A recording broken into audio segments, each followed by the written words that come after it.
정치는 전쟁인데 전쟁은 여러 명이 하는 거죠. 전쟁은 전선이 있었어요. 전선이. 그런데 그중에 가장 공을 많이 세우는 주력 부대 대장이 대장이죠. 반대로 하면 적의 화력이 집중되는 곳이 곧 아군의 주력이 됩니다. 아니면 뚫리는데 어떡할 거예요. 그래서 일부러 좀 더 전선을 치열하게 만드는 거죠. 그러면 사람들이 안 쳐다볼 수가 없죠. 그리고 싸워서 이기면 되는 거죠. 싸워서 이기는 방법은 두 가지가 있는데, 첫째, 이길 수 있을 때만 싸운다. 그죠? 두 번째, 이길 수 있도록 미리 준비한다. 그러면 이길 수 있는 싸움이 많아지죠. 그럼 그 중에서 골라서 확실하게 다 이길 수 있도록 장치를 다 한 다음에 요란하게 지는 척 하면서 이겨버려야 시끄러워지죠. 확 쳐다보게 됩니다. 제가 어떤 분이 그래요. 유경호 의원님 죄송합니다. 저보고 나중에 뭐 나오면 도와주겠다고 그때는 집을 팔아서 쫓아다니겠다는 분이 있어요. 제가 고마워할 것 같죠? 아닙니다. 그런 거 전혀 안 고마워요. 지금 제가 쓴 걸 리트윗 한번 해주는 분이 나한테는 최고 소중한 분이에요. 네? 뭐 정치라고 하는 것도 사람 관계도 사업도 뭐든지 농사와 다를 바가 없거든요. 봄에 밭 갈고 씨 뿌리고 여름에 열심히 김 메고 관리하고 가을에 비로소 추수를 하는데 그 추수를 많이 하냐 적게 하느냐, 많이 하면은 1등, 적게 하면 꼴등 하는데 가을에 잘 걷어봐야 소용이 없습니다. 그거는 꼬투리 몇 개 더 모을 수 있냐 없냐지 진짜 결판은 이미 봄, 여름에 나 있는 거죠. 그래서 이겨놓고 싸운다라고 하는 거죠. 싸워서 그때 가서 이기는 거 불가능해요. 준비하지 않으면 가을에 수확할 수 없습니다. 그래서 제가 얘기하는 거는 가을에 수확할 때 자기가 트랙터 대주겠다 이거 별로 안 중요하죠. 수확할 사람은 얼마든지 있습니다. 지금 봄에 씨 뿌릴 때 한 고랑 더 파주세요. 여름에 우리가 김 멜 때 한 줄 피 더 뽑아주면 그게 모여서 가을에 진짜 수확량이 풍부해지는 거죠. 뭐 정치도 다를 바가 없죠. 그래서 싸움도 마찬가지죠. 정말 치밀하게 준비하고 동지들 많이 만들고 미리 설득하고 그래서 이길 수 있는 상황을 만들어 놓은 다음에 요란하게 싸워서 이기면 자신이 생기잖아요. 그래서 지는 싸움을 하지 말아야죠. 이기는 싸움하고 이길 수 있도록 미리 준비하고. 제가 조그마한 거 가지고 재미를 좀 봤어요. 근데 큰 거는 쉽지 않죠. 그래서 저는 작은 거 열심히 하려고 합니다. 작은 거. 승부는 큰 데서 나지 않고 작은 데서 난다. 그 큰 거 승부는 우리한테 불리해요. 저 사람들 엄청난 무기를 갖고 있잖아요. 언론, 권력, 조직, 돈, 가질 수 있는 다 가졌어요. 그들과 큰 싸움을 한 판에서 어떻게 이깁니까? 게릴라전으로 가야지. 유격전으로. 이길 수 있는 것만 골라서 이겨야죠.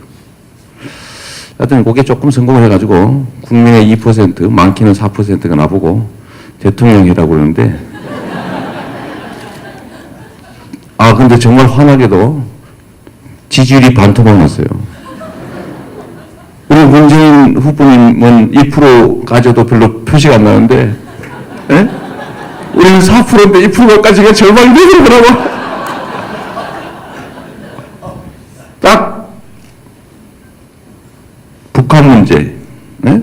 안보 문제 얘기했다고. 북한이 뭐 목함질인지 뭔지 설치해서 아군이 다쳤는데 대북 방송을 했더니 뭐 어떻게 했더니 북한이 포격을 했대요. 포격을 해서 대응 포격을 몇십 배인가 뭐 몇 배인가 했는데 북한이 우리 쏠 일 없는데 이렇게 얘기한 거예요.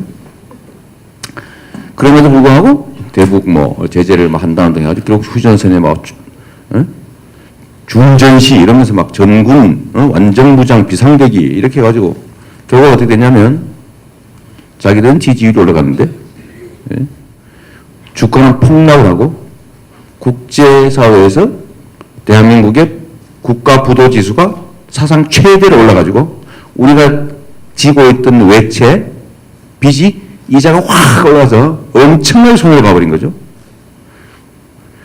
근데 만약에 북한이 남한으로 한 발을 쐈다는데 아닌데도 일부러 북한 쪽으로 수십 배의 대응 사격을 해가지고 군사 위기를 조장했다면 나쁜 짓이잖아요. 그죠? 옛날에는 돈 주고 총 쏴달라고 그랬잖아. 네? 돈 주고 그러다 걸렸죠. 총풍 사건이라고. 네. 국가에 있어서 제일 중요한 일은 국민의 생명과 안전을 지키는 것이고 국민의 생명과 안전을 위협하는 요소 중에 제일 큰 게 전염병과 전쟁인데 이 전쟁으로부터 나라를 지키는 것은 국민을 지키기 위한 것이죠. 땅덩이를 지키기 위해서 합니다. 근데 그래서 가장 중요한 게 안보이고 이 안보에 대해서는 국민 누구도 이론이 없어요. 국가의 안전보장, 국민의 생명과 안전을 지키는 일이 가장 소중한 가치이고 일이다라는 것에 대해서 이론이 없잖아요. 그러다 보니까 이걸 이용해먹는 이상한 인간들이 생긴 거죠. 북한은 너 빨갱이지. 너 북한 편이지. 너 북한 좋아하지. 왜 너 북쪽을 보고 있는 거야? 예? 그래서 제가 북쪽을 잘 안 봐요. 오해할까봐. 가능한 남쪽을. 이러고 있는 판인데, 제일 중요한 국가의 의무, 국민이 가장 심각하게 중요하게 생각하는 것을 국익을 해쳐가면서 특정 개인이나 특정 집단의 이익을 위해서 써먹는다고 국가 안보를 해친다고 하면 그게 가장 나쁜 국가 안보를 침해하는 종북 빨갱이 행위인 거죠. 그죠? 종북 빨갱이라고 욕하는 자들 중에 상당수가 진짜 종북이에요. 그래서 제가 그랬죠. 내가 종북이면 박근혜 대통령은 고정간첩 이라고 말한 일이 있어요.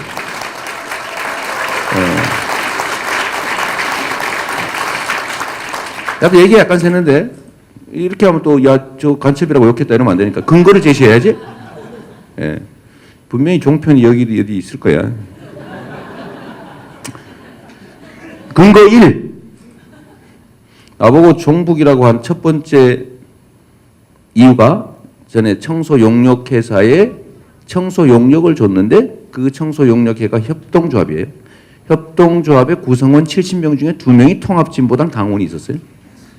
그래서 그 회사에 용역을 줬으니까 그 중에 2명이 통진당 소속이고 그래서 종북의 자금줄이라고 나를 공격하기 시작했어요. 그게 2012년이죠.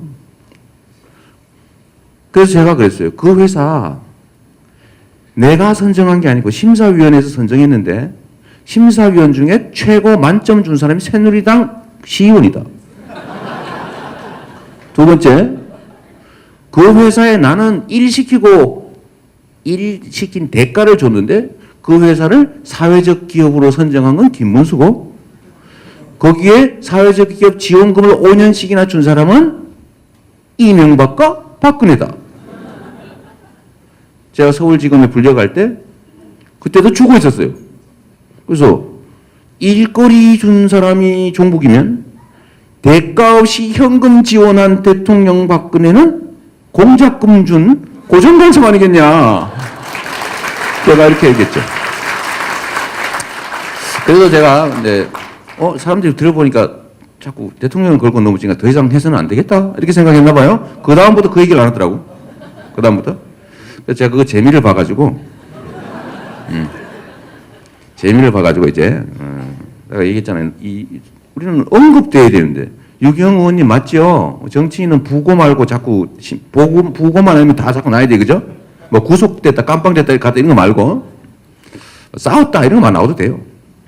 그래서 제가 이 종북 뭐 이러면서 국가 안보를 특정 개인의 특정 집단의 이익을 위해서 이용하는 행위가 가장 나쁜 국가 안보 침해 행위다. 그리고 이걸 정가의 보도처럼 심심하면 써먹는데 이거 좀 못하게 해야 되겠다 이렇게 생각을 해가지고 그때 계속 이게 진짜 북한의 포격이 있었니 없었니 그러길래 제가 그 얘기를 썼죠. 그 얘기는 안 쓰고 직접 쓰면 바로 공격하니까 우리가 이길 수 있는 라인을 깔아야 되잖아요. 그죠? 그래서 옛날에 북한에 돈 주고 총 쏴달라고 그런 사건이 있었다. 청풍 사건이라고 들어나 봤니? 이런 걸 계속 쓴 다음에 아무도 말을 안 하더라고요. 불리하니까. 그런 다음에 제가 마지막으로 딱 상황을 보니까 연합뉴스에서 연천에 북한이 포탄을 쐈으면 포탄 터지는 폭발음이 있어야 되는데 폭발음을 들은 사람이 없대요. 그 기사를 연합뉴스가 먼저 썼어요. 그 다음에 조선일보가 받아서 썼어. 그 다음에 미디어 오늘이 이틀 후에 또 썼어요. 그거를. 그래서 제가 미디어 오늘을 도와줘야 되잖아요. 여러분들이 저를 많이 도와주는 바람에 제가 어떤 기사를 갖다가 페이스북이나 트위터에다 쓰면은 조회수가 막 몇천 몇만 건이 올라가고 심하게는 수십만 건이 올라가기 때문에 좀 도움이 된대요. 기왕이면 내 조선일보를 열독하게 할 필요가 없잖아요. 그죠? 그래서 내가 딱 기다리다가 미디어 오늘이 쓰길래 미디어 오늘을 제가 링크를 걸었죠. 내 의견 없이 포탄 소리를 들은 사람이 없다고 한다. 그럴 땐 드디어 물었어요. 이재명이가 북한을 도와주는 행위를 하는 것 같다. 네? 그 기사 제목인데 그 기사 제목을 내가 쓴 게 아니거든요. 조선일보도 썼는데. 그러더니 종편부터 그냥 조중동 사설에까지 이재명이가 목함지뢰를 북한이 한 게 아니라 그런다까지 싹 쓴 거예요. 난 목함지뢰 얘기한 일 없거든요. 그러면 안 되니까. 우리 꼬투리 잡히면 안 되잖아요. 찬스다. 이래가지고 제가 그때 부다닥 싸워서 중앙일보는 사설을 고쳐라. 싸움질을 해서 중앙일보가 사설을 고쳤어요. 근데 고치면 뭐합니까? 이미 다 동네 다 퍼져버렸는데. 그 일베 난리 났어요. 그리고 오유 모르시구나. 오늘의 유머. 우리가 오늘의 유머를 주로 봅니다. 일베 안 봐. 아유. 근데 일베에서 뭐 나를 역시 빨갱이, 역시 종북은 달라. 그럴 줄 알았어. 이랬는데 오유까지 넘어가가지고 실망스럽네. 국가안보에 대해서 저래 무책임하다니. 나 목함지뢰 얘기한 거 아닙니다. 해명을 할 수가 없잖아요. 이미 목함지뢰를 북한이 한 게 아닌데 한국 정부가 조작한 걸로 그렇게 주장한 걸로 왜곡이 돼 있는 거예요. 이미. 그래서 제가 그 일이 있고 난 다음에 무려 제가 이 얘기를 왜 했냐면 슬퍼서 그런 거예요. 내가 그래도 저들이 국가안보를 정권 유지나 기득권 유지를 위해서 저렇게 악용하는데 내가 한 번은 반들로라도 찔러줘야 되겠다.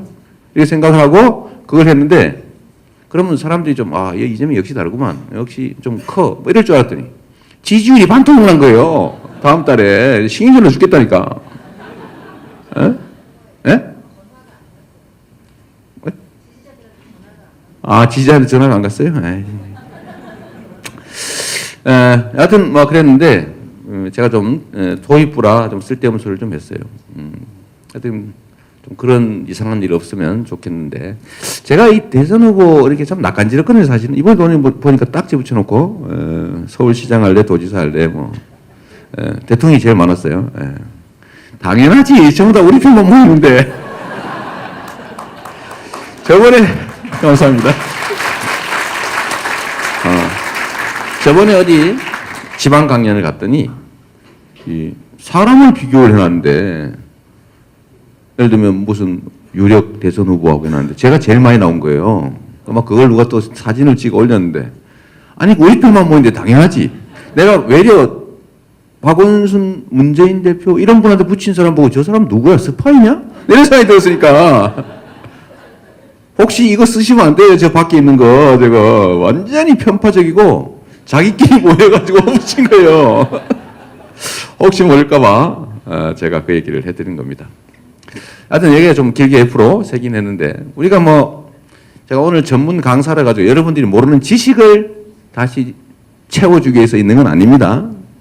강연이란 제가 자주 얘기하죠. 강연이란 강의가 아니다. 그렇다고 연출도 아니다. 중간쯤 강연. 그런 거니까 제가 좀 쓰잘데없는 소리 하더라도 이해를 하십시오. 우리가 뭐 서로 얼굴 보고 한번 교감 소통하자는 거지. 여기서 뭐 공부해가지고 박사 논문 쓰실 겁니까? 그리고 내가 얘기하는 거는 인용하면 안 돼요. 학술적 가치가 없어. 그냥 생떼, 땡깡 이런 거예요. 조선일보가 그저께 기사를 썼는데 저보고 막무가내라고 써놨더라고요. 막무가내. 여러분 안 보시죠? 안 보신 것 같아요. 그거 보지 말아야 돼. JTBC 봐요. 예. 그 막무가내로 정부가 반대하고 경기도가 제2요구까지 했는데 왜 복지 시책을 일방적으로 강행하냐고 하면서 저보고 막무가내라고 표현했더라고요. 그 제가 거기다가 트위터에 이렇게 써줬어요. 그런 거는 막무가내가 아니고 헌법 교과서에서 나오는 지방자치정부의 자치주권 행사라고 하는 것이다. 그래서 써줬죠. 네? 이게 이 나라가 맹색이 국민이 주인인 민주공화국인데 공화국 하니까 또 빨갱이 냄새가 싹 나죠?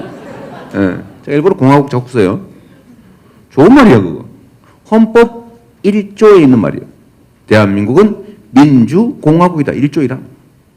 모든 권력은 국민으로부터 나온다. 모든 권력은 종편으로부터 나온다. 가 아니고 그죠? 하여튼 민주공화국이고 국민 주권 국가인데 이 민주주의 체제를 제대로 연습하고 일상화하기 위해서 만든 게 지방자치란 말이에요. 지방자치를 쪼개가지고 국가 운영을 쪼개서 지방에서 자기들 일 자기가 오선도선 모여가지고 자기 예산 가지고 자기의 권력 가지고 자기 계획을 가지고 집행하고 스스로 책임지고 그러면서 나라 살림이 나의 개인 살림과 무관한 남의 일이 아니라 내 삶에 직접적 영향을 미치는 중요한 일이구나 라는 걸 배우는 과정이라고 누가 얘기했어요. 토크블이라는 유명한 학자가 얘기한 거니까 이건 내가 얘기한 게 아니니까 이건 써도 됩니다.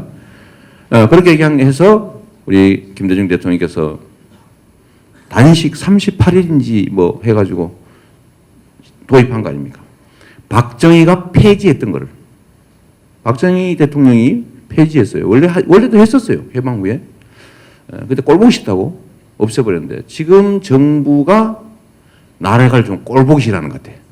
우리 박근혜 그 따님께서 저를 좀 꼴보기 싫어하는 것 같아요. 절대 못하게. 하여튼 이 지방자치라고 하는 게 그런 건데 우리의 자체 세금을 아껴서 지방자치단체 세금을 자체 증세할 권한이 없어요. 조세 법률주의. 국가가 다 정한단 말이에요. 그럼 그 있는 세입에는 우리가 권한이 없고 세출만 이렇게 조정을 하는 거예요. 땅을 팔 것이냐, 복지를 할 것이냐, 이런 권한만 있다고. 그래서 이거를 누구 빚지던 거 다 갚고, 빚 더 이상 안 갚아도 되니까 그것도 아껴서 교육 지원하고, 보육 지원하고, 노인복지 지원하고, 장애인 지원하고, 이렇게 하다가 또 그래도 여력이 좀 생겨가지고 세금 떼먹는 사람 출국 금지시키고, 가택수색조 동원회가 가서 집에 딱지 붙이고, 부산까지 쫓아가서 차 뺏어오고, 세금 안 내는 사람 성남 시내 18만 명한테 전원 전수조사 시키고 100명 뽑았어요. 월급 주고 좋잖아요. 월급도 그냥 많이 줘 그냥. 이렇게 아주 세금 안 내고 뺀질뺀질 거리는 사람 싹 걷고 그중에 영 못 사는 사람 가서 복지 대책 세워주고 결손 처리하고 싹 정리하면 좋잖아요 서로. 이렇게 해서 만든 돈 가지고 새롭게 우리가 여력이 좀 더 생겼으니까 우리 청년들 힘들다. 그리고 서구 유럽에서는 이제 자본주의 시스템의 한계를 복지 제도로 보완해 왔는데 이게 한계에 봉착하고 복지 제도 유지 자체가 매우 비용이 많이 드는 거니까 아예 기본소득으로 현금을 똑같이 좀 나눠줘 버리자. 이게 경제 발전 성장에도 훨씬 도움이 되더라라는 연구 결과에 따라서. 그래서 우리 선도적인 이 기본소득 제도를 도입하신 박근혜 대통령을 따라서 제가 그분은 노인을 하셨고 65세 이상 전부 20만 원씩 주기로 했잖아요. 대선의 공약으로. 이건희도 받을 뻔했어요. 근데 혹시 돌아가셨는지를 잘 모르겠네. 잘 모르겠어요. 이거는. 뻔한 건 사실이에요. 근데 돈 없다고 오리발을 내시긴 하셨지. 네? 70%만 주기로 하고 뭐 부부가 같이 받으면 또 깎고 뭐 이래가지고 한 40% 선으로 줄긴 했지만 여하튼간에 공식적으로 대한민국에 기본소득이 도입된 것 박근혜 대통령이 노인 기초연금이란 말이에요. 그러니까 우리는 청년 어렵다. 대한민국 생긴 이래 가장 어려운 지경에 처한 아마 한반도에 인류가 살기 시작한 이래로 기성세대보다 신규 세대가 새로운 세대가 기성세대보다 더 절망좌절한 시대가 지금이 처음입니다. 옛날에 농사짓 때도 자식은 부모보다 좀 낫어. 그리고 부모들은 자식이 나보다 낫게 살 거라는 그 꿈 하나로 애 낳고 키웠어요. 일생을 바치고. 그 조금씩 나아졌어요. 근데 지금은 이게 뒤집어져 버린 거죠. 그래서 청년에게 기본소득, 그게 경제성장에 도움이 되고, 우리가 지역 화폐로 주면 우리 성남에서 청년 수당을 받는, 청년 배당을 받는 서울대 학생 여러분, 여기 와서 못 씁니다. 성남에서 쓰게 우리가 설계해놨어요. 성남 상품권, 성남 지역에서만 쓸 수 있는 지역 화폐로 줘서 지역 경제가 좋아지게. 하여튼 이런 이중적인 목표로 청년 배당 돈이 좀 없으니까 24세만 1년에 100만 원. 애 낳는 게 안 되니까 이게 지금 애 안 낳지 않습니까? 심각해요. 이게 인류의, 동물의 최고의 본능이 뭡니까? 번식. 이게 무식하게. 종족 보존. 누가 또 성욕 이런 사람 있어요. 예? 우리가 좀 우아해야지. 내가 만들었어요. 종족 보존 본능이라고. 응? 이 종족 보존 본능으로부터 모든 욕망이 시작되죠. 모든 에너지의 원천. 예? 반지. 절대 반지. 이 종족 보존 본능은 인간도 정말 이게 인류가 종족 보존 본능이 없으면 살아왔겠어요? 그러니까 이거는 정말 절대 욕망인데 이 욕구를 포기하고 있어요. 부부가 결혼해서 애를 평균적으로 한 명밖에 안 낳아. 1.1명밖에. 그래서 어떤 현상이 벌어졌냐면 올해부터 가용 노동 가능 인구가 줄어듭니다. 청년은 얼마 안 늘고 노인이 많이 늘어. 나이가 더 올라가니까.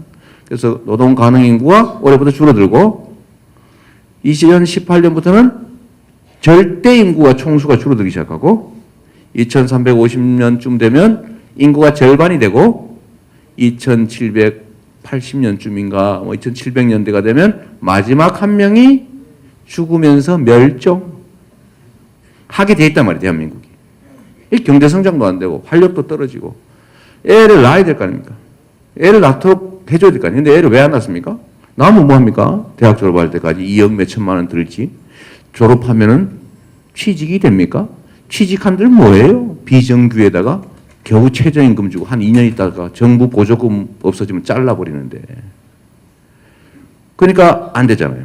그래서 나보고 왜 일자리 안 만들고 청년한테 돈을 주려고 그러냐.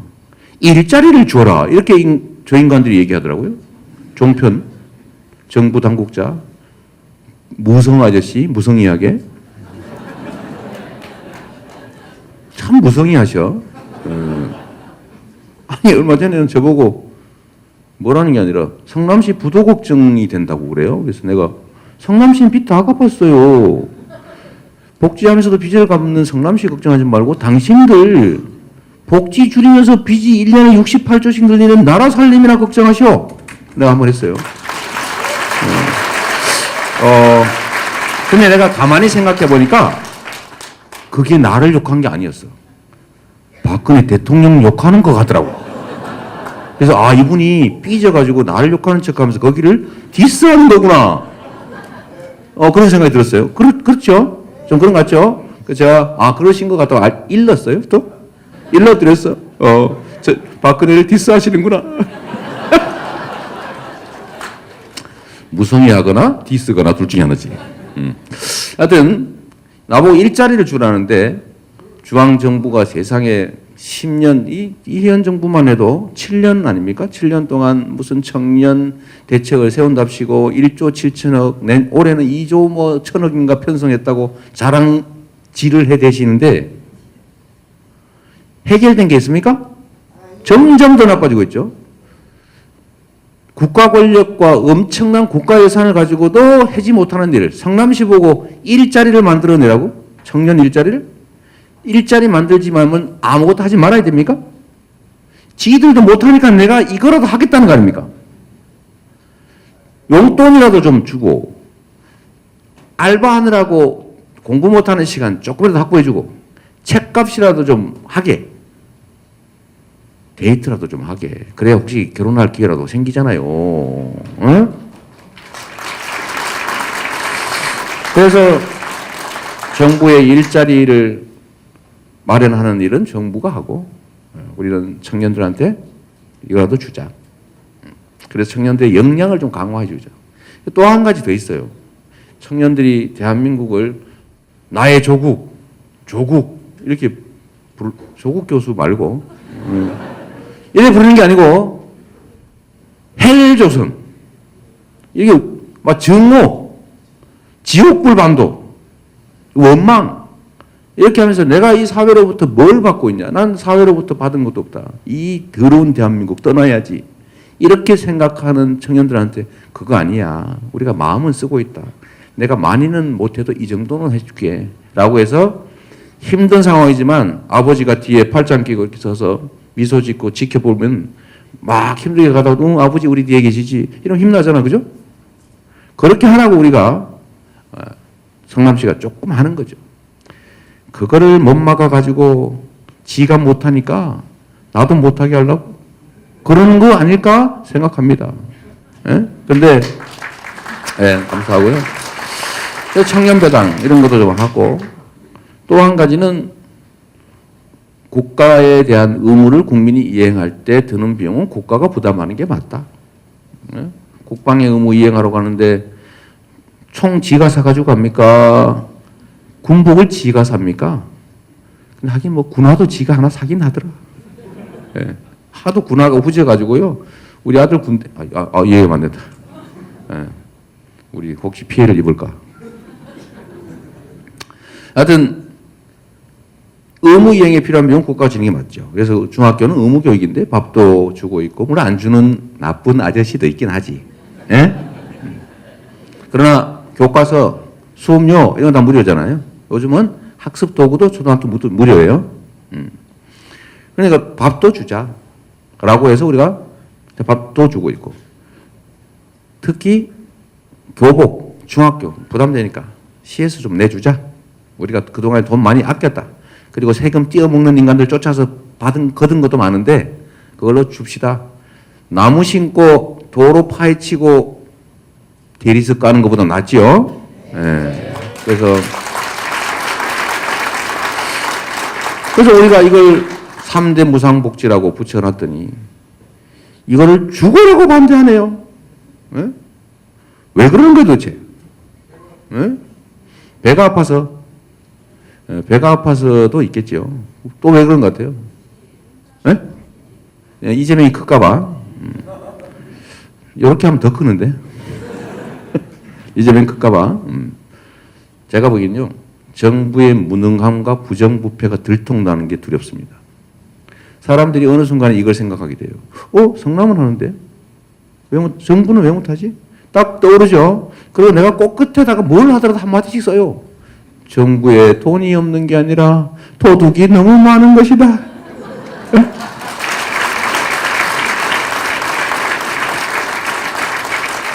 4대강 22조, 자원외교 37조, 방위비리 몰라 얼마인지 엄청나게 많아져. 아직도 그 취합이 안 돼서 취합이.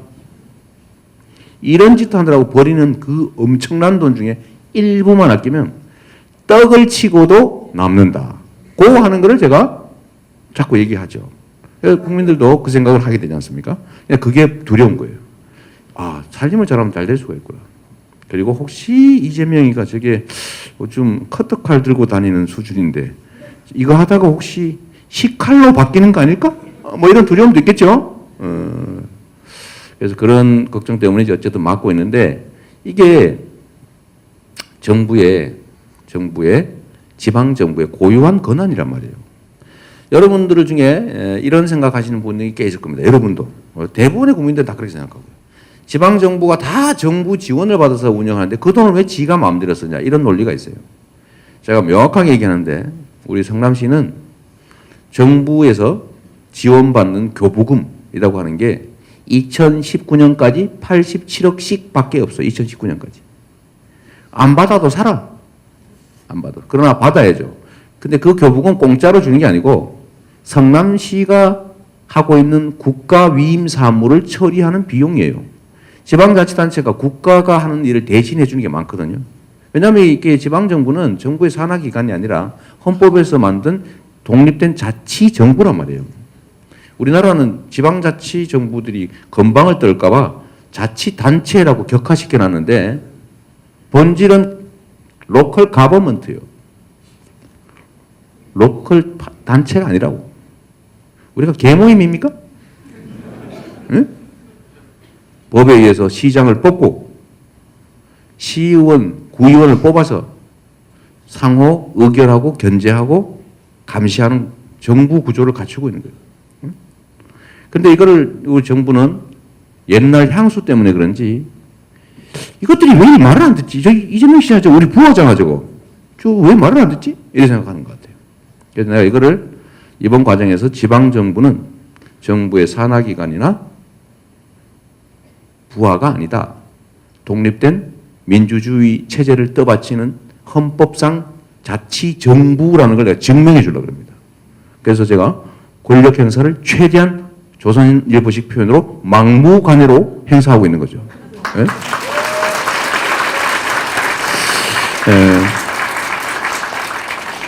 그래서 제가 정부에서 지금 이걸 하고 있어요. 성남시가 하지 말라 그래. 법에 이런 게 있어요. 협의해라. 혹시 중복이나 누락이 있을 수 있으니까 중앙정부하고 새로운 복지정책을 만들 때는 협의해라. 이런 조항이 있어요. 근데 협의가 안 되면 어떡하냐. 사회보장위원회에 넘겨서 조정을 한다. 조정 결과를 지방정부는 따라야 한다. 고 되어 있는 게 아니고 조정 결과를 내가 직업이 변호사인 거 아시죠?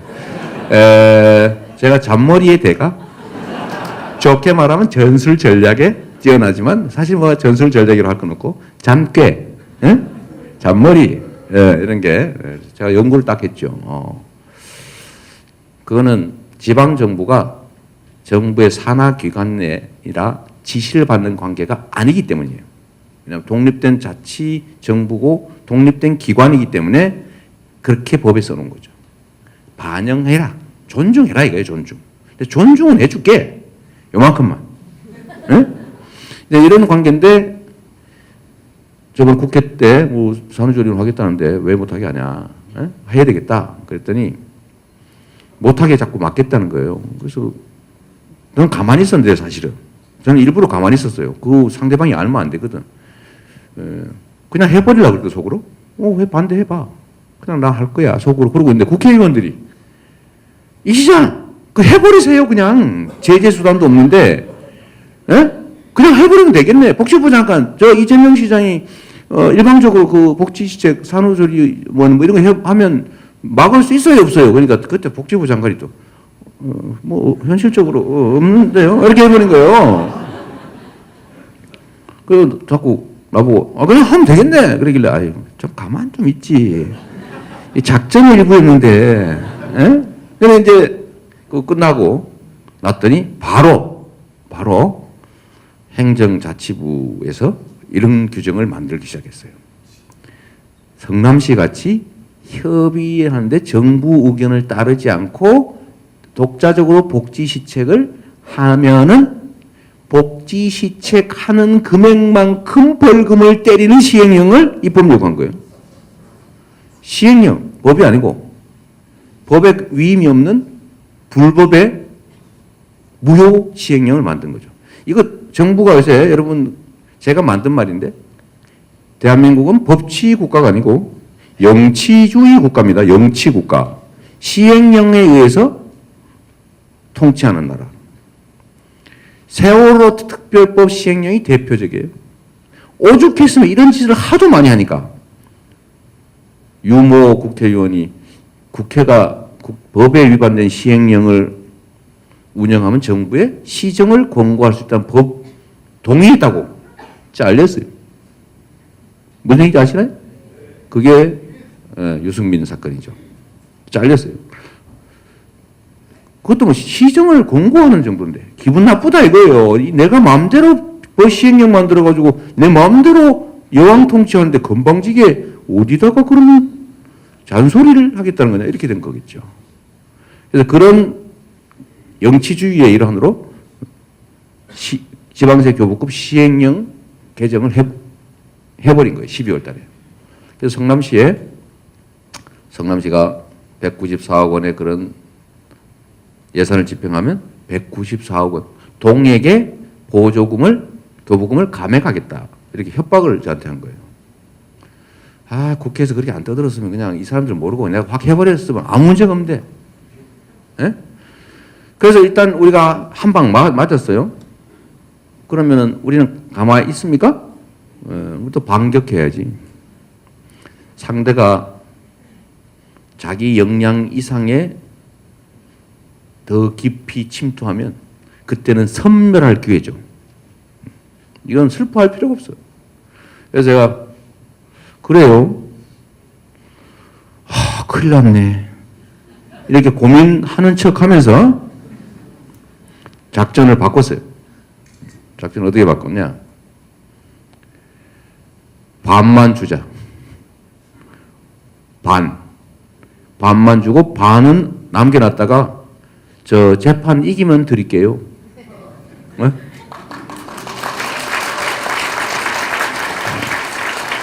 제가 그래서 1월 4일 날 기습 기자회견을 했어요. 우리는 합니다. 대신에 성남시 재정에 피해가 오면 일반 시민들이 피해를 입으므로 정부는 그럴 줄 알았는 거예요. 이거 하면 성남시에 다른 재정 손실이 오니까 시민들이 왜 하냐고 난리 날 줄 알았죠. 근데 그걸 압박하려고 그랬는데 제가 그걸 싹 피해버린 거죠. 이렇게. 반만 주고 정부의 불법 시행령에 의해서 만약에 깎일 경우에 정부에 상납을 하겠다. 삥 뜯긴 거니까. 에? 삥 뜯긴 거네요. 어머니한테 용돈 10,000원, 어머니가 아들한테 용돈 10,000원 주는데 동네 건달이 깡패가 5,000원 뺏어간 것 같은 거다. 내 기자회견에 이렇게 얘기했어요. 그럼 원래 옛날 같으면 이재명 막말, 깡패라니, 정부 폄하, 막 이렇게 나오죠. 언급을 하는 얘기요. 하여튼 그래서 반만 주고 우리가 온 동네에다가 공고를 해요. 지금 프랭카드는 뭐 벽부호, 뭐 엘리베이터 다 우리가 도배를 해놨어요. 반만 드립니다. 반은 이기면 드립니다. 뺏기면 할 수 없고요. 그러니까 시민들은 자기들은 직접 손실이 없으니까 받는 사람 열받겠죠. 자, 열받는 사람이 몇 명인지 제가 알려줄게요. 청년배당 11,300명. 원래 25만 원씩 상품권을 줄 건데 12만 5천 원만 줍니다. 받을 때마다 반 못 받는 거 열받겠죠. 우리는 최선을 다하고 있어요. 정부한테 삑만 안 뜯기면 맞아줘. 그 다음에 그 부모들도 관심이 있겠죠. 왜냐면 애들 용돈 줘야 되는데. 사실 부모를 지원하는 거지 이게. 학생을 지원하는 겁니까 이게? 신생아를 지원하면 그 신생아 지원하는 겁니까? 부모를 지원하는 거지? 출산 산후 조리 지원금 50만 원을 드리는데 25만 원만 드리고 나머지는 외상. 9,400명이 출생하는데 엄마 아빠 곱하기 18,000명. 다음에 무상교복 28만 6,480원인지 뭐 해놨는데 15만 원만 드림. 나머지는 이긴 다음에 드리겠습니다. 9,000명쯤 되는데 엄마 아빠 하니까 18,000명. 그래서 무려 5만 명이 눈을 부릅뜨고 정부 저것들이 저걸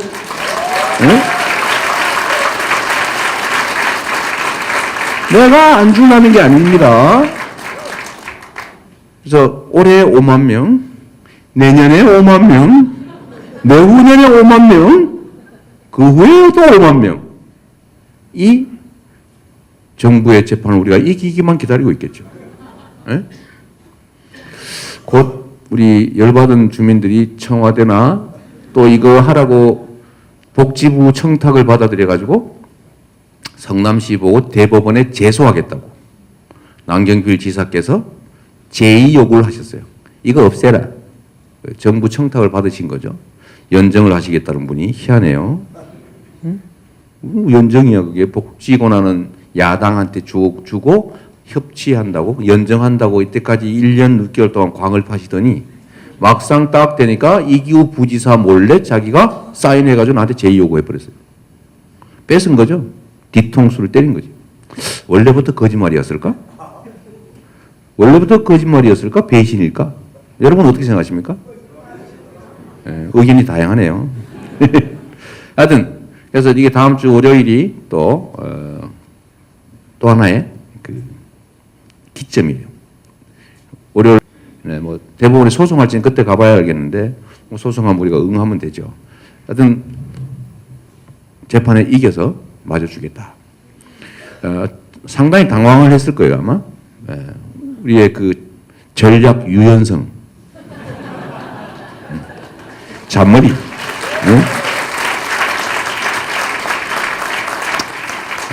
덕분에 아주 제가 유명 인사가 돼 가고 있어요. 지지율이 0.1%쯤은 오르지 않았을까. 그런 기대를 하면서. 여하튼 지방정부가 자체 예산을 아껴서 자체의 헌법이 부여한 고유한 복지 정책 권한, 그러니까 자치주권이라고 하죠. 교과서에 나오는 말입니다. 이거 써도 됩니다. 자치주권을 행사하는 것을 정부가 무슨 권한으로 막습니까? 내가 돈을 달랬습니까? 내가 세금을 올려받았습니까? 빚을 냈습니까? 작년에도 내가 빚 160억 도 갚았는데 올해도 160억 갚게 예산 편성 다 돼 있는데. 그래서 이거에 저는 그런 생각해요. 아까 얘기한 영치주의, 시행령에 의해서 마음대로 행정하는 것, 그 다음에 지방자치단체를 공격하는 것, 이게 또 교과서 국정화하는 것, 이게 다 사실은 뿌리가 하나입니다. 그 뿌리가 뭐냐면 독재예요. 유신 독재 획입니다. 국정교과서 만들었던 사람이 누구예요? 박정희 때 만들었습니다. 국정교과서. 왜 국민이 다양한 사고를 하지? 민족 중흥의 역사적 사명을 띠고 난 사람들이 똑같이 해야지. 왜 딴 생각을 하는 거야? 한 가지만 가르쳐라. 그거 해서 만든 거죠. 국정교과서. 똑같이 만들자, 국민을. 이번 국정교과서 다시 특히 역사 문제에 관한 국정교과서가 나온 건 그 생각이죠. 또 한 가지는 우리 박정희 대통령이 지방자치를 폐지했어요. 있던 거 없애버렸어요. 아유, 왜 자꾸 시끄럽지, 이거 따로따로? 뭐 건방지게 뽑아. 그냥 내가 시키는 거나 해, 지방자치단체는. 이렇게 했는데 그 후에 지방자치제가 살아나면서 이재명이나 박원순 뭐 이런 이상한 사람들이 임명해야 되는데 나타나니까 저 꼴 보기 싫다. 왜 저렇게 딴소리들을 하지? 왜 지역마다 다르지? 복지정책을 성남만 하면 어쩌자는 거야? 전남 강진은 어떡하라는 거야? 이게 정부의 논리예요. 그러니까 하지 마. 제가 물어보고 싶어요. 그럼 이 돈으로 뭐 할까요? 답이 왔어요. 공사비 더 주라. 이거 제가 쓰면 뭐 할 수 없지 뭐 기자가 쓰는 거 할 수 없나. 제가 이거 2차전을 하나 준비하고 있어요. 2차전을. 정부에서 제2의 4대 강을 준비하고 있어요. 물론 규모는 작지만 뭘 하냐.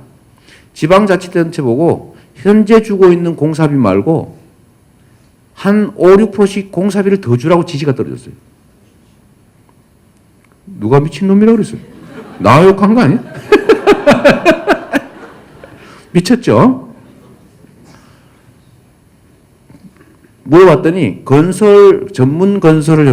건설협회의 로비와 압박 때문에 그렇게 하기로 합의했대요. 그래가지고 행정자치부가 시장 표준 단가로 공사 계약을 하지 말고 표준 품셈으로 공사 계약을 해라. 그럼 한 5, 6% 비쌉니다.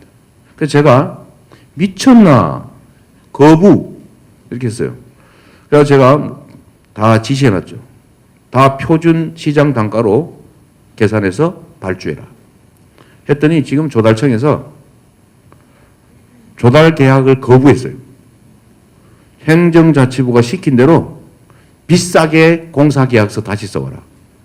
안 써오면 입찰 안 해준다. 그래서 우리가 도서관을 지금 착공을 못하게 됐어요. 15억을 더 줘야 됩니다. 그렇게 되면.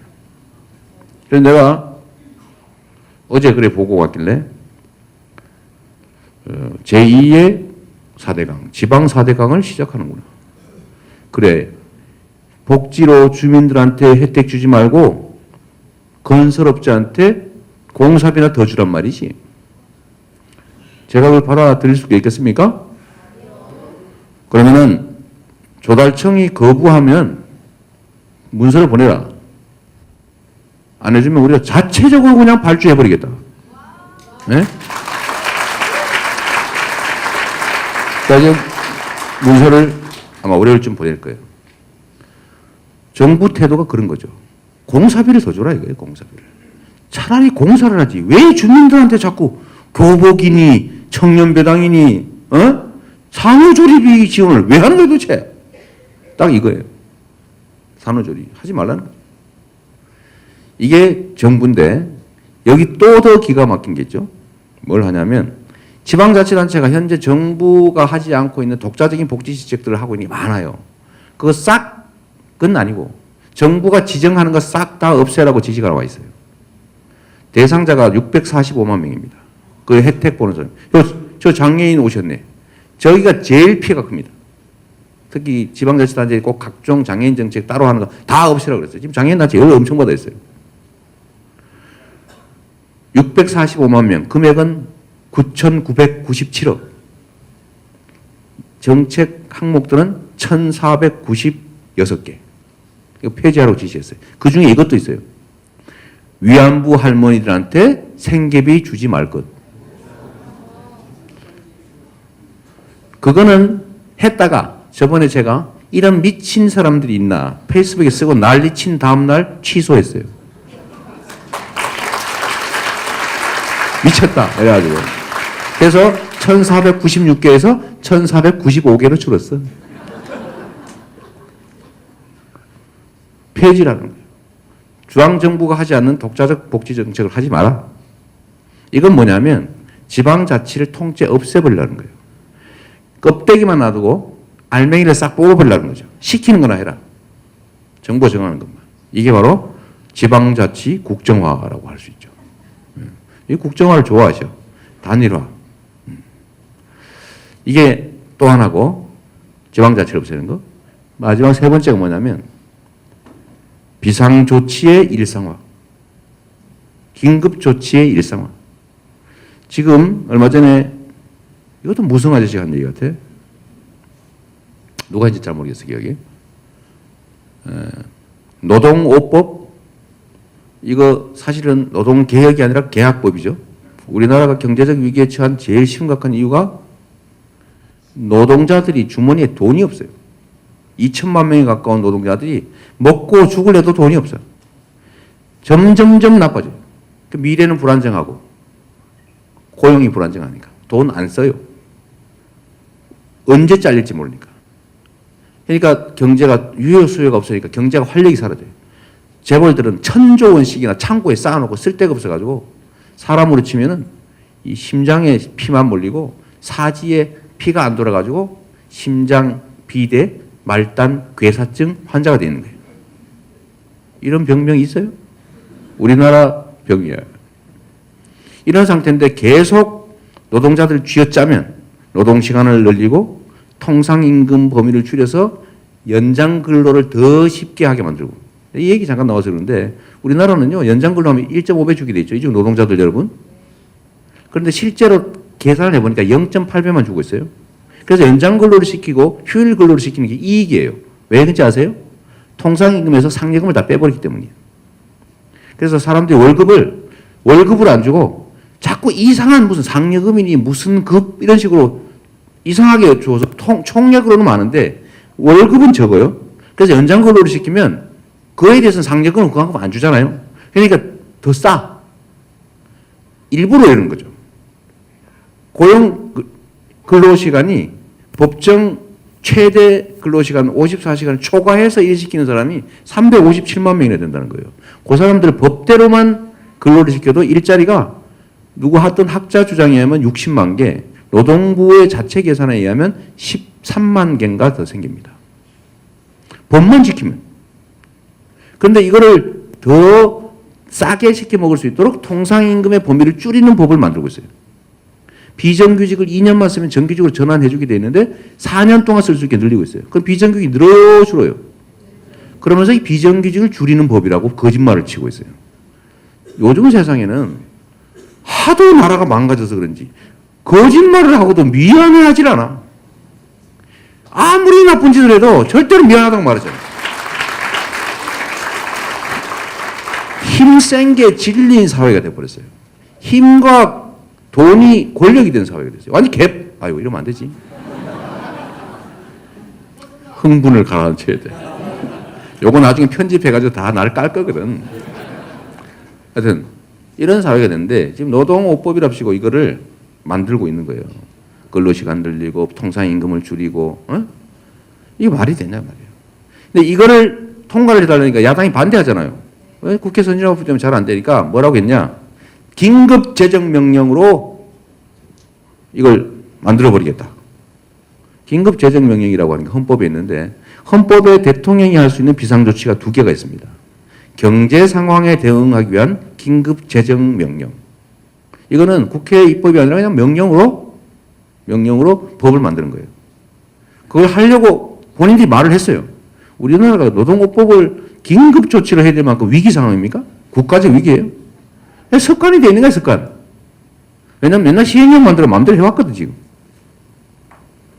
그 다음 하나가 뭐냐면 치안과 관련된 계엄령입니다. 마지막 한 개 남아있는 거죠. 이것도 이 사람들 머릿속에 이미 뺑뺑 돌고 있을 거예요. 긴급조치, 유신이라고 하는 거는 우리는 모르는 사이에 어느 날 갑자기 왔지만 그들은 아주 오랫동안 준비한 거죠. 지금도 제가 보기에는 비슷할 겁니다. 우리가 모를 뿐이죠. 이미 머릿속에 꽉 차 있어요. 아이고 저 국회 귀찮은 것들 저거. 아이고 저 이재명이 저 새끼 저거. 그냥 일사불란하게 하면 좋겠는데 1분대 앞으로 2분대 앞으로 3분대 앞으로 이랬으면 딱 좋겠는데 왜 이리 중구난방에 말이 많지? 라고 생각하고 있어요. 그래서 시행령 통치하고 시행령으로 통치하게 되면 헌법이 정한 상권 분립이 깨집니다. 민주주의 체제의 제일 근간이 뭐예요? 상권 분립 아닙니까? 권력은 독점하면 부패한다. 그래서 권력을 입법, 사법, 행정으로 분리한 다음에 이 세 가지가 서로 상호 견제를 하게 한다. 국회는 법을 만들 때 집행하지 못한다. 행정부는 집행을 하되 법은 못 만든다. 사법부는 법 해석에 다툼이 있으면 자기들끼리 아니라 제3자가 해석해서 결론 내준다. 그리고 서로 존중한다.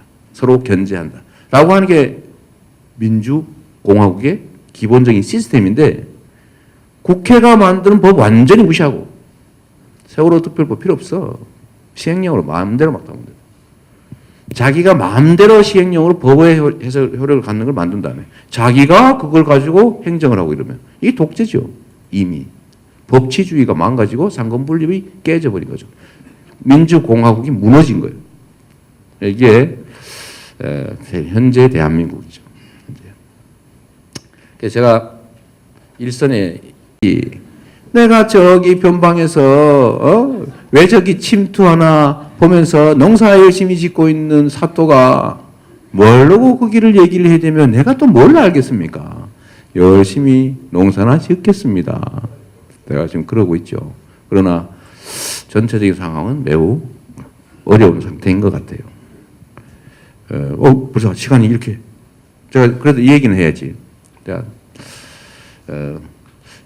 그러면 어떻게 할 거냐? 어떻게 할 거냐?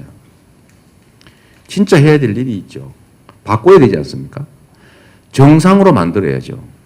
누가 저보고 진보라고 저한테 얘기하는데 전 진보 아닙니다. 저는 그냥 세상이 상식과 법이 좀 통하는 그런 정상적인 사회가 되길 바라는 사람이에요. 네.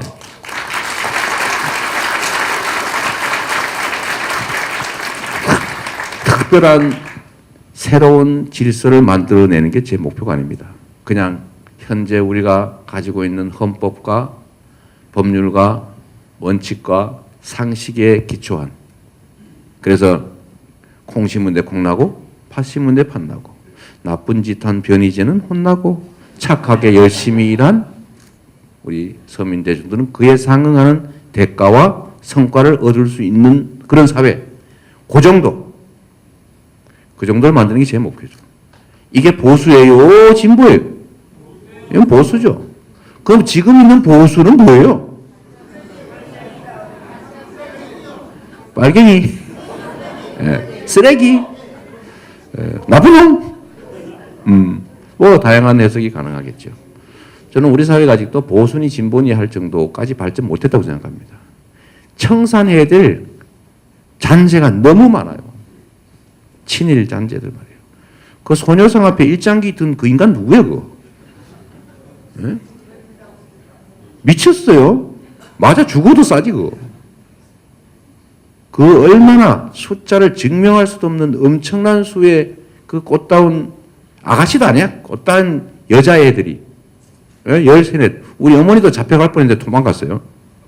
우리 어머니 친구가 잡혀갔어요. 80, 어머니가 원래 6세신데 초등학생들 잡아간 거예요. 초등학교 고학년들을. 우리 어머니가 도망갔대잖아요. 야, 온다, 야, 피해라. 이래가지고 도망갔대요. 그래서 다 친구들 잡혀갔대요. 그걸 봤다는 거예요, 본인들. 그런 애들 데려다가 거의 대부분 죽여버렸죠. 살아오는 사람 거의 없어요. 다 일부러 증거인멸차에 다 죽여버렸다고, 퇴각하면서. 그 짓을 했는데 그 억울한 사람들을 국가가 보호해주지 못한 거 정말 100배 정말 사죄 반성을 못할 망정. 어디다가 그런 짓을 10억엔 받고, 내가 줄게. 미친놈.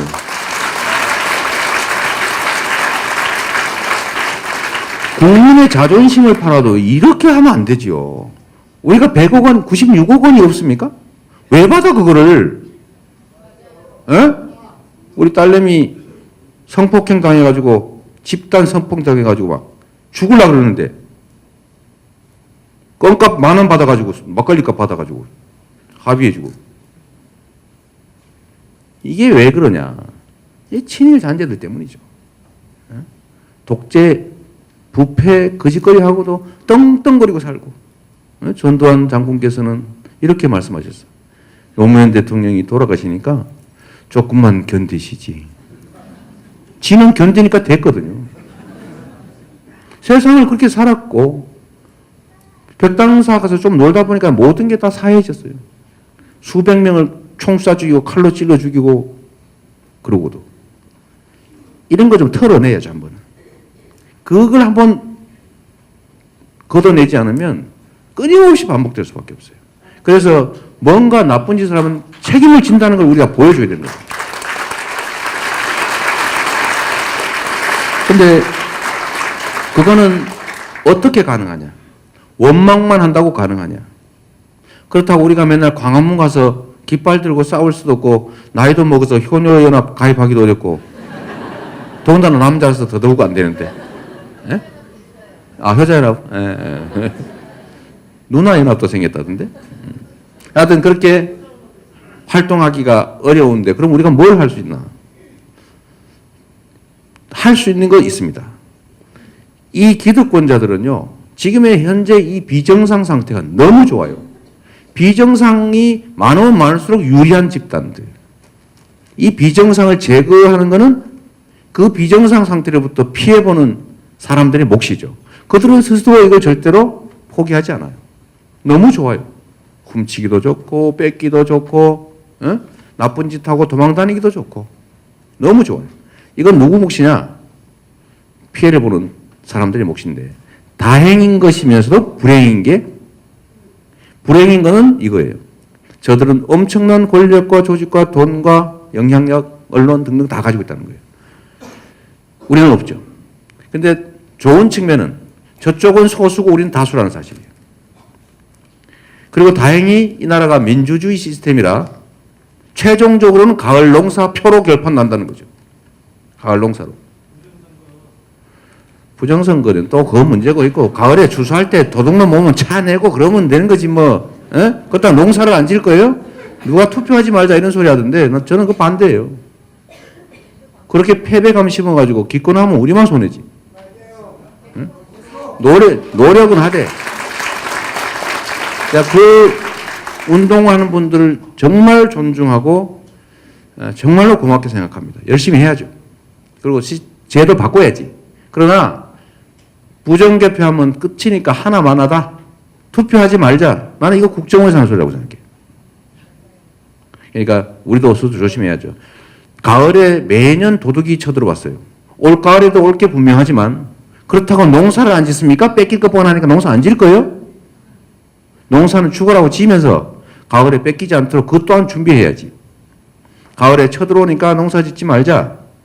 농사 지어봤자다. 이건 아니죠. 여하튼 이걸 바꿔야 되는데 우리가 다수기 때문에 우리가 할 수 있는 게 있습니다. 십시일반 천리길도 한 걸음부터 태산도 티끌로 시작됐다.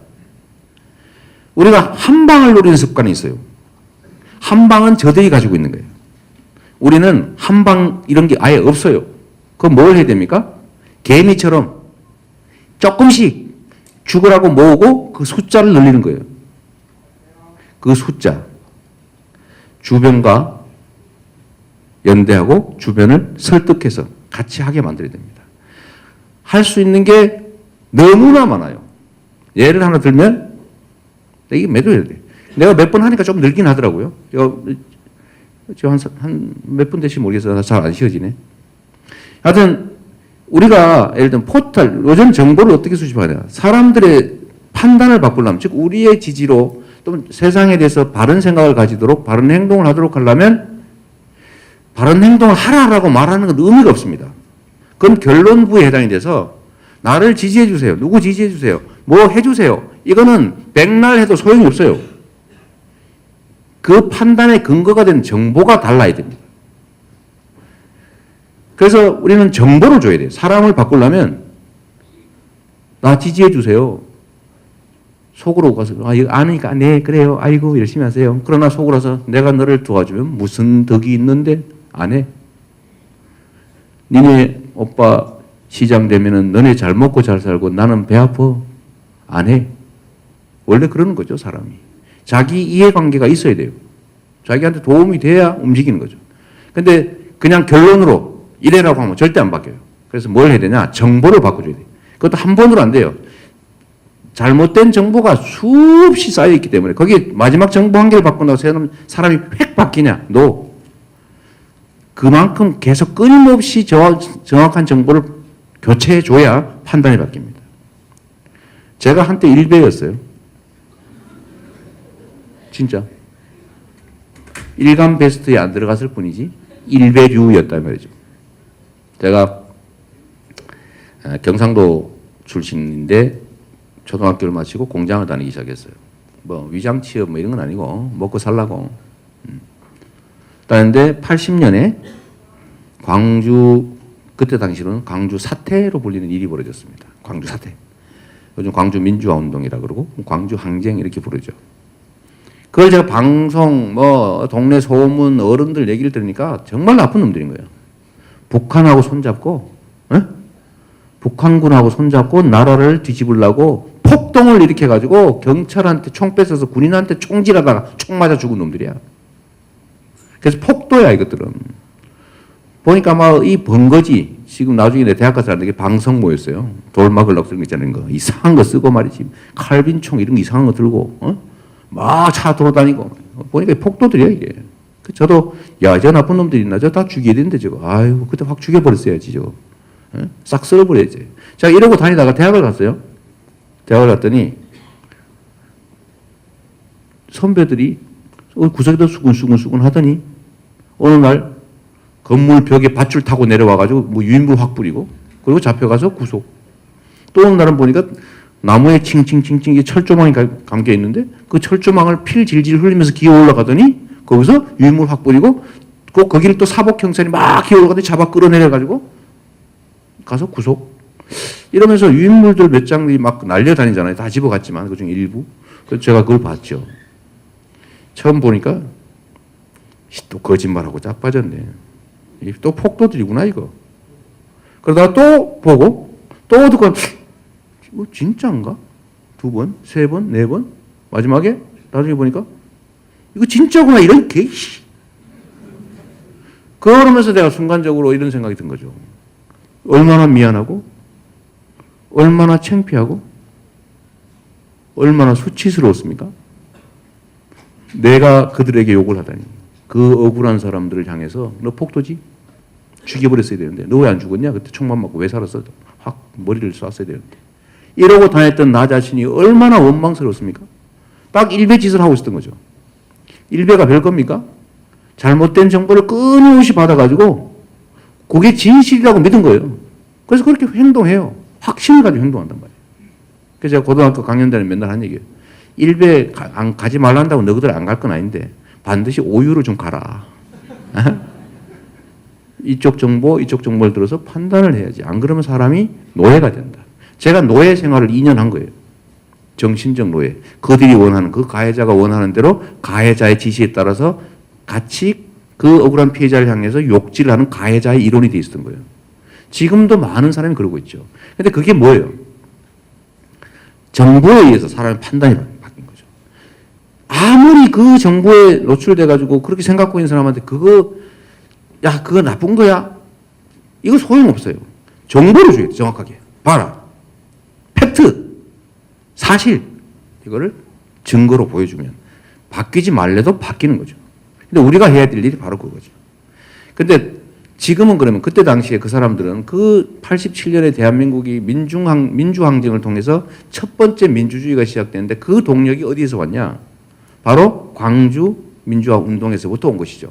그것이 억눌리고 숨겨져서 탄압되고 있다가 어느 날 하나씩 까져서 그게 많은 사람들이 알게 되면서 이런 나쁜 XX들이 있나 이거 없애자 이거.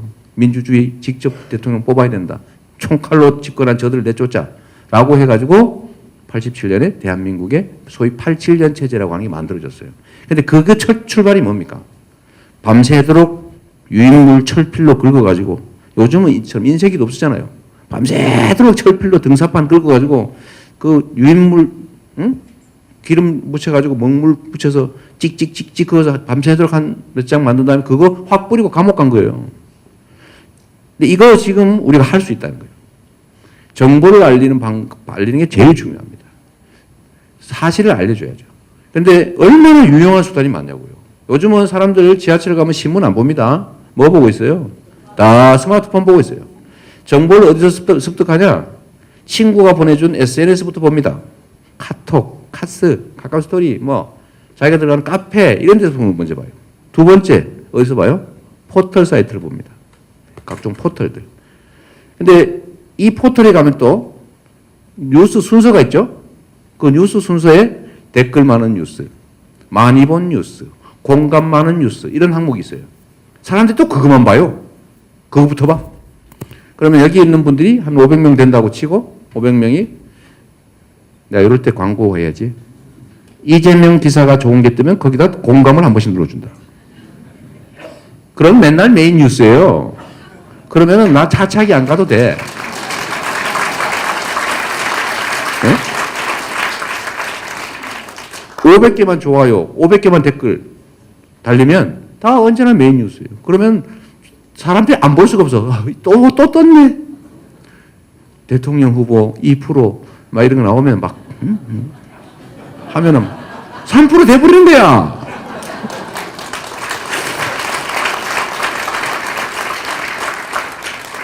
여하튼 이 작은 실천들 요게 엄청난 영향을 미치는 시대가 됐고요. 우리가 SNS를 지금은 정보를 전달하는 게 옛날에는 언론만 했잖아요. 언론이 게이트 키핑 역할을 해가지고 정보를 필요한 것만 통과시켜요. 그리고 거기다 살짝 색깔을 묻혀. 그래서 대중들은 거기에 딱 완전히 움직였는데 이제는 그 기능이 확 줄었죠. 이 사람들도 이제 SNS를 합니다. 지금 보면 신문사들이 다 트위터 계정을 개설하기 시작했어요. 얼마 안 됐어요. 페이스북 계정을 개설합니다. 지금 신문사들도 오프라인 신문을 사람들이 안 봐요. 인터넷 신문 기사를 트위터, SNS, 페이스북 이런 거 카카오 스토리를 통해서 전파를 합니다.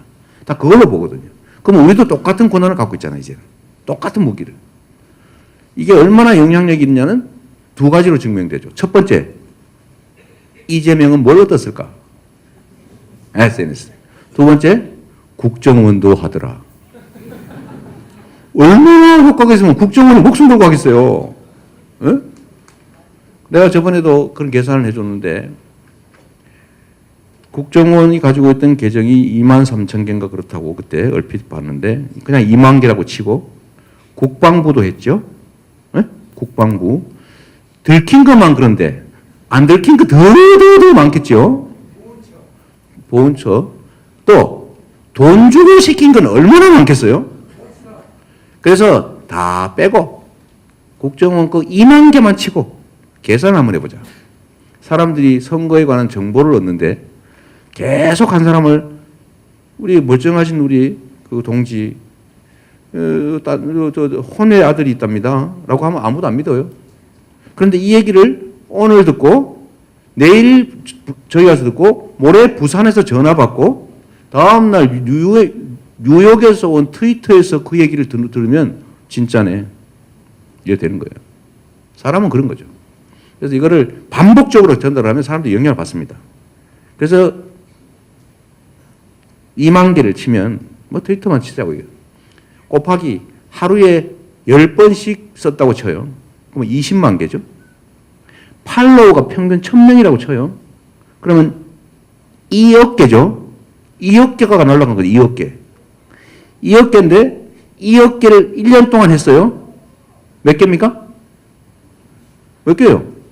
계산 안 나오죠? 그런데 요거는 들킨 거의 일부예요. 아까 얘기한 안 들킨 거, 돈 주고 시킨 거 합치면은 한 10몇 조 이렇게 될 겁니다. 엄청난 물량으로 대한민국 국민들 귀를 다 쳐발라 버린 거예요. 귀와 눈을. 그래서 생각이 2%, 3%가 바뀌었다. 그러면 대선의 결론이 바뀌었겠죠. 그래서 최악의 부정선거인 거예요. 국가기관이 목숨을 걸고 할 만큼 중요한 수단을 우리 모두가 가지고 있습니다. 우리 모두가. 그래서 이거를 평소에 키워야죠. 평소에. 제가 밤늦게까지 새벽까지 제 발을 인증샷 찍어가면서 보내주는 이유가 뭐냐? 이거 자꾸 보좌관이 대신하는 거죠. 설마 시장이 이렇게 밤새도록 할 리가 없다 이거예요. 뭐 일은 안 하냐 이거예요. 내가 오면서도 했어. 오면서도. 차 타고 오면서도 하고 차다 일어나서도 하고 밤에 자기 전에도 하고 졸다가 하고 막 눈탱이 맞아가지고 아우 이거 떨어지자 자꾸 들어. 이거 몇 번 하고 자지 제가. 멍멍해가지고 댓글 확인하고 그러다 있으면 번쩍 답 달아주고 이렇게 자꾸 늘리죠. 근데 나보고 의심해요. 이거 혹시 직접 하시는 거 맞으시죠? 그래서 제가 밤 새벽 2시에 그 쪽지가 왔길래 제가 내 발을 찍어서 보내줬죠. 침대에 누워서 봤다 찍어줬더니 또 그걸 누가 분석을 하시더라고. 와 발이 왜 저리 곱노? 발 뒤꿈치에 군살 하나 없네. 땡땡이 잠옷이 왜 저리 이쁘냐? 찍은 각도를 보니까 누워서 천정을 향해 찍었네. 등등. 그래서 직접 하는구나. 이렇게 하니까 또 재밌잖아요. 그래서 내가 정말로 목숨 걸고 하는 거죠. 만약에 이게 없었다면 저는 이미 조중동 종편에 맞아서 이미 몇 년 전에 서거했을 겁니다. 그래 아무것도 못했겠죠. 아무것도. 제가 서울 어디 주황 일간지 하나에다가 종북 아까 얘기했던 그거 얻어맞고 그때 제가 트위터를 시작했어요. SNS. 반격할 길이 없는 거예요. 우리가 아무리 보도자료 내고 성명서 내고 해명서를 내도 한 면에다 쫙 카더라 쓰고 끝에 이재명 시장은 이를 부인하였다.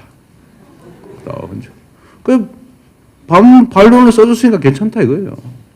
누가 우리는 카더라로 썼다 이거야. 누가 말하는 거. 니는 아니라며. 그거 아니라는 거 조금 썼는데 똑같이 써야 된다는 법은 없다 이러고 그래서 그걸 막 3일 동안 12꼭지 써버리니까 다 사실이 돼버린 거예요. 그래서 반격하려면 내가 직접 국민에게 정보를 전달해야 되겠구나. 그래서 한 명씩 전달 루트를 만들기 시작한 거죠. 팔로 한 명 늘리고 선팔 해주고 마팔 100% 쓰고 다른 사람 페이스북 쓴 거 내가 눌러줘야 그분들도 눌러줄 거 아닙니까?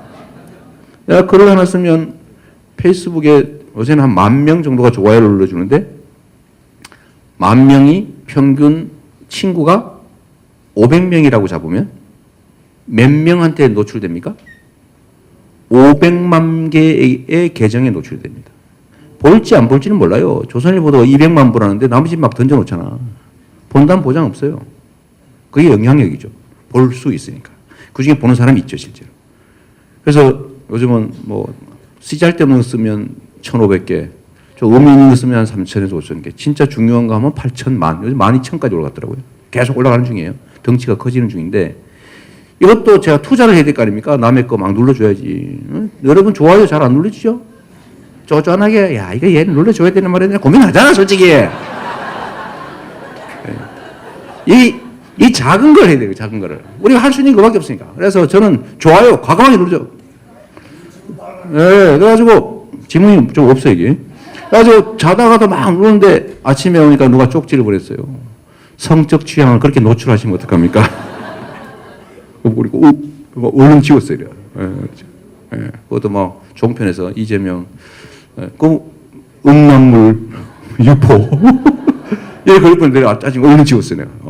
큰일 날 뻔했죠. 그렇게 해서 점점 늘어나니까 제가 이제 반격할 수 있는 상황이 온 거죠. 그러니까 우리 모두가 그렇게 만들 수 있는 거예요. 많잖아요. 그래서 사람들은 선거 때 선거운동 도와줄게. 이거 의미 없다. 그거는 그때 가서 그냥 한 표 찍어주세요 하면 별로 찍어주고 싶지 않은 사람이 갑자기 찍을 리가 있습니까? 평소에 찍으란 말 하지 마세요. 찍으라면 반발합니다. 사람들은 다 자의식이 있어서 뭘 요구하는 순간에요. 저게 무슨 계산이 있겠지? 해가서 거부해요. 그때는 이렇게 해야 됩니다. 관심 없는 척 해야 돼요. 우리 정태호 위원장님 선거하실 때 잘 하시겠지만 나 지지해 주세요. 이거 절대 하면 안 됩니다. 그러면 속으로 그럽니다. 누구 좋으라고? 어떻게 해야 되냐? 운동을 시켜가지고요. 정태호 나 저거 싫은데 정말 마음에 안 들어. 그냥 기생오라비처럼 생겼어. 근데 세상에 뭐 빚을 3천억을 갚았대? 그거 좀 생긴 거하고 달라. 이렇게 얘기하죠. 그러면 잘생겼니 못생겼니 이거는 판단이에요. 이건 영향을 주지 못해. 그중에 정보가 있어요. 3천억 빚을 갚았다는 사실. 그래서 상대는요. 그래? 그건 나쁜 놈이네 하면서 속으로 빚 갚았단 말이야? 이렇게 됩니다. 그러면 판단이 좋은 쪽으로 바뀌어요. 내 판단을 다른 사람한테 얘기한다고 해서 그 사람들이 내 판단을 따른다고 생각하는 건 착각이에요. 절대 의도를 드러내면 상대는 반발합니다. 그러니까 누구 지지하라, 이렇게 해라, 저렇게 해라, 이렇게 판단해라 하면 안 돼요. 오히려 하지 말고 무관심한 척하고 쓱 던져주는 게 가장 좋다는 거예요. 그래서 평소에 트위터, 페이스북 이런 것도 좀 하고 밴드 있잖아요. 유치원, 초등학교, 중학교, 고등학교, 직장 동료, 그다음에 가족, 그다음에 또 많잖아요. 취미, 동호회 얼마나 많아요. 이거 다 내가 가입을 해가지고 평소에 맨날 그거 하면 강퇴당해. 내가 맨날 하면 안 되고 아이고 글 이뻐요 좋아요. 요새 이모티콘 공짜로 주는 거 많죠. 막 써버려 그냥 하나씩 붙여줘버려야. 띡 누르는데 이런 거 있잖아. 눌러줘놓고 지나가다 어느 날 정보의 정확한 중립적인 정보를 톡 알려주는 거. 이런 관심 있는 건데 이거 읽어봐 이러면 안 돼요. 이게 또 무슨 목적이 있구나 그러니까. 이건 아직 못 읽어봤는데 한번 읽어보고 얘기 좀 해줘. 너가 좀 보라는데. 이렇게 얘기해야 얘기를 해줍니다. 얘기해주기 위해서 보거든. 그러니까 이렇게 섬세하게 작은 것들을 계속 쌓아야죠. 그래서 여기 있는 분들만 당장 내일부터라도 좋아요, 또 공감 이런 거 눌러주면 댓글 많은 뉴스에 바로 뜬다니까요. 그럼 다른 사람이 그걸 봅니다. 이런 작은 거 사람들이 유치해서 안 하죠. 여러분도 사실 기사에 댓글 안 달죠 잘. 근데 이거 전문적으로 다는 팀들이 있습니다. 정원이라고 있어. 애들이 이걸 다는데 네이버를 점령하고 있어요. 그런데 자세히 들여다보면 몇백 명 안 됩니다. 그것도 몇십 명 수준 같아, 내가 보기에는. 중요할 때는 막 우우 달려드는데, 몇백 명 달려드는데, 평소에는 몇십 명 수준이 네이버의 댓글을 싹 장악하고 있습니다. 한 명이 여러 개를 써요. 자세히 들여다보면 쓴 것도 쓰는, 그것들이 귀찮아가지고 긁어 붙이기를 하고 있어요. 똑같은 내용의 댓글이 모든 기사에 있어. 그래서 이 친구가 모든 기사에다 그 짓을 하고 있는 거예요. 떼중이, 논면이, 북한에 퍼줬지? 너 북한 좋아하지? 정은이하고 결혼했냐? 맨날 이런 거. 똑같은 내용을 모든 기사에다 쓰고 한 명이 하루 종일 하고 있는 거예요. 그럼 댓글이 이 사람만 쓴 건 수백 개예요. 근데 이거 합쳐지니까 그게 메인이 돼버려요. 메인이. 그리고 몇 명이 좋아요 막 눌러버리면 그게 공감 댓글로 전면에 뜨면 사람이 또 그걸 누르기 시작합니다. 그래서 그 여론이 조작이 돼버려요. 확 뒤집어져 버려요. 여기 있는 분들만 가가지고 예를 들면 뉴스 볼 때마다 댓글 한번 쓰고 이거 반대 누르고 이거 좋아요 공감 누르고 이래놓으면 여기 있는 숫자만 일상적으로 하루에 댓글 20개씩만 써주면 20개 더 많아 10개만 아니 2개만 2개만 써주면 판이 바뀌어버립니다. 이 작은 실천들을 우리가 안 하고 있는 거죠. 큰 거 한 방을 노리지 말고 우리의 우군들 믿고 한 개 작은 걸 실천해야 됩니다. 그러면 쉽게 바뀌어요. 그 증거가 여기 있잖아요. 이 손가락 한 개로 여기까지 왔습니다. 네, 감사합니다.